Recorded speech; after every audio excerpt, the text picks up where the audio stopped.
we don't, a lot of times we're looking at the moment right now, not at the end goal. Yeah. All right. Today, got a good friend with me. Been lifting with this guy for 14 years. He has been in every branch of the military that I know of. Minus Navy. Not maybe a couple of them he hasn't been into. he's collecting all the infinity military rings though. But good friend, good Christian brother, and we're gonna hit some deadlifts today. We have Daylon Greenstreet on the show. Okay. All right, we're just gonna ramble and work out.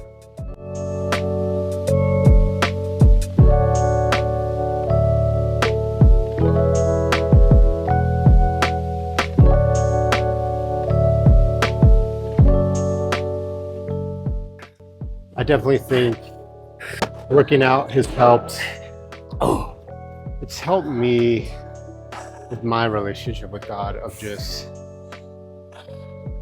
like, how do I put this right? Like pushing myself, like to keep going, even though it sometimes sucks and it hurts, like God's gonna be putting you through some stuff that's gonna suck and hurt. Yeah. And you just got to keep pushing through it.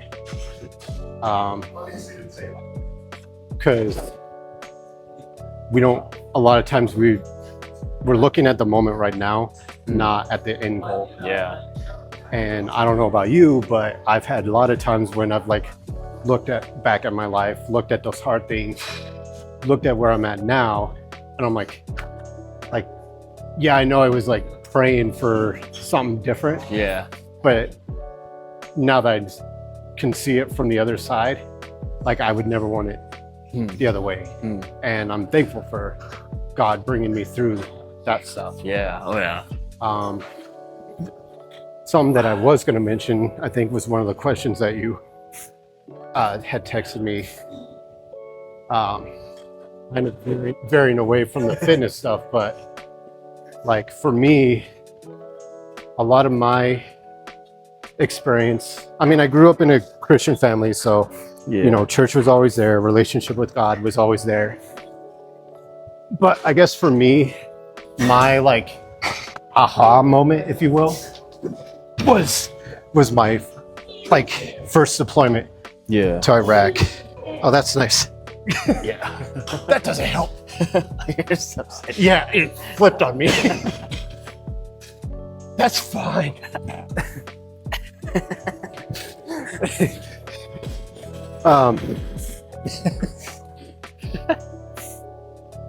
So you had an aha moment on your first deployment? Well, that was like the moment where like I said, I grew up in a Christian family, always believed in God, always believed I had a relationship, but I guess that was like my first moment of like God, me fully seeing God's presence. Yeah. If that makes sense. Like, because we had I was actually considered the bad luck of my unit for that first deployment, because I was there for like pretty much all the bombs, all the rockets, our little firefights that we had. But yeah, like that was like eye-opening to me of like God's really protecting me and protecting us. Yeah. Because luckily, I mean, unfortunately, did have some buddies get hurt and stuff. There was some in a sister company that ended up passing away. But still, like as a whole,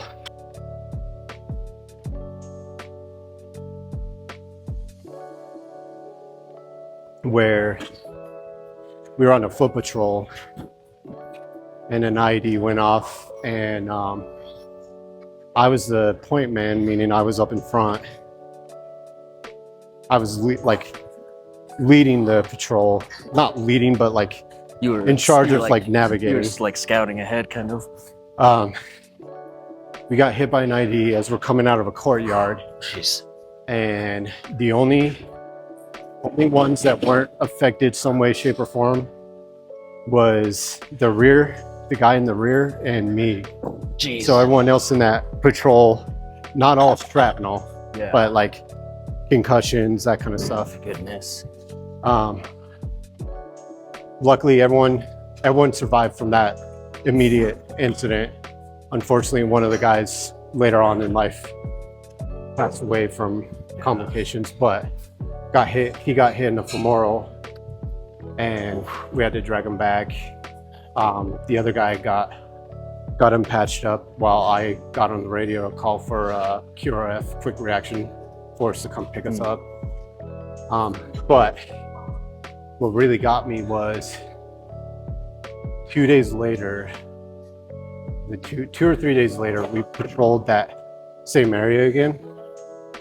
It was a different team, but I was out there with them, and we went back by where the event happened, and kind of like relived that moment for a second, like trying to like remember where everything was at, because I think that's what it was. We took EOD out there to kind of survey. Yeah. And as I was looking around, I remembered like where I was sitting versus where the bomb was. So like bomb went off probably where that rack is from me. Yeah. And I instantly kneeled down, yeah, and like pointed out that way just to make sure that was just like a natural reaction. Yeah. But anyways, I kind of like retraced my steps while we were out there on that 3 days later. And I was looking where the bomb was, and I looked like over here, and there was like, I still have it. I kept it as like a symbology thing. But it was a piece of shrapnel like that big that literally was like right in line where I was sitting. Dang. And so that was like my real like realization, like God was there. Yeah. Like that could have been freaking. He kept you safe in that situation. Yeah. And so like I said, I've kept that as like a reminder. Yeah. So for me, that was like my big, Dang. like, I guess, crazy moment. Yeah. I am taken care of. I am seen. I am. Well, and throughout that whole deployment, like he would bring signs like that first night we got there. So you stop in Kuwait first, then move into Iraq. You move into like a bigger base. Yeah. Do like an acclimation period for like a week. But then when we finally got to the city that we were like spending our deployment at, it was like 2 o'clock in the morning, hop in a helicopter. You know, most of us, this was our first actual like combat deployment, even the NCOs. And so you're nervous because it's the first time out. Yeah. 2 o'clock in the morning, going to somewhere strange. Yeah. And like, we didn't get to rack out to like noon. Dang. That next day. But anyways, got to the base. My platoon literally had to go like at 5 o'clock, had to go out and do a convoy. It was like a familiarization convoy. Yeah. So you went with the unit that we were replacing. A couple of their NCOs would go with us and just kind of like, hey, this area is bad. Like we've had this happen. So you're hearing all these stories of like, yeah, this is where so-and-so died. This is, brand new. Yeah. You just started. But then all the horror stories. We finally get our room, like our racks and stuff. Yeah. And what was cool was I got to mine, and there was like a cross hanging there right when I laid down. And so like, it was just a reassurance for me, like he's here with me. Yeah. That's awesome. Awesome and crazy and scary. Yeah. That's kind of how God finds us, huh? Yeah. And then, like I said, throughout the whole throughout that whole deployment, there would just be like little signs here and there. I mean, obviously that IED happened, but like there's multiple times when we'd be doing something and like I found a bandana that somebody like forgot or something, but it had a scripture on it. Dang. So, you know, just like little symbols. Yeah. Oh, that's cool. All right, done with these. All right, so workout's done, ice bath's done. We're back home in the studio, in the secret sanctum, whatever this place is called. And you had some other things that you wanted to bring up. You wanted to bring up how humility has affected your walk with Christ and your fitness journey. Yeah, especially with the fitness. So like I was saying, like it's taught me humility because things can change very quickly. Yeah. Or like before you know it, like something that you're really good at all of a sudden like could change. Mm-hmm. Like life can just switch. I mean, real fast, huh? was 20 plus pounds less than what I am now, was like fairly cut, good at cardio. When I switched over to the Army, I was kind of like, I was actually the in charge of like the fitness stuff for my company because they knew I was you could do it. Really good at my fitness tests. And I did have an ego for a while there of like when I would show up, I'm like, oh yeah, I'm the man, like I'm the dude. Yeah.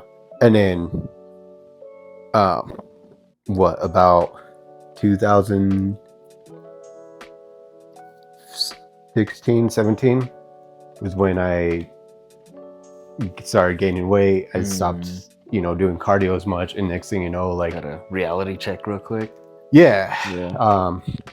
Quickly learned that like you can lose it. People that rely on their looks or anything, like God can easily take that away. It's a blessing. It's definitely a blessing from God. But he can also take that away, in an instant. And so just remembering that like it's not about you. Like I didn't get that way just because it was me. Like God helped me through that time. So just trying to remember like it's not you that solely that is doing this. It's awesome. That's so hard because you want to be the one that does all the work and gets all the things done, and gets all the recognition. But then when you mess up or you make a mistake or something gets past you, like your story, you can't take it all on.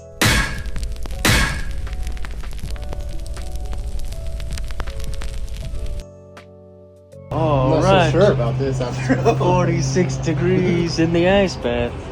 For those of you that stuck around past the credits, here's the after workout recovery. I usually have my arms out. Okay. That surprisingly helps me last longer, but you want to make it harder. Let's go. Let's go, Daylon.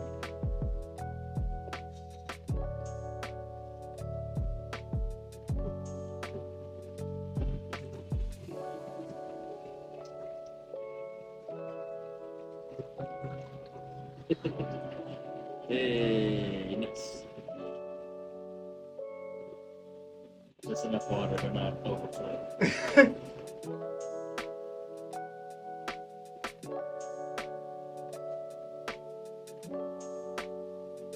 At least try a minute.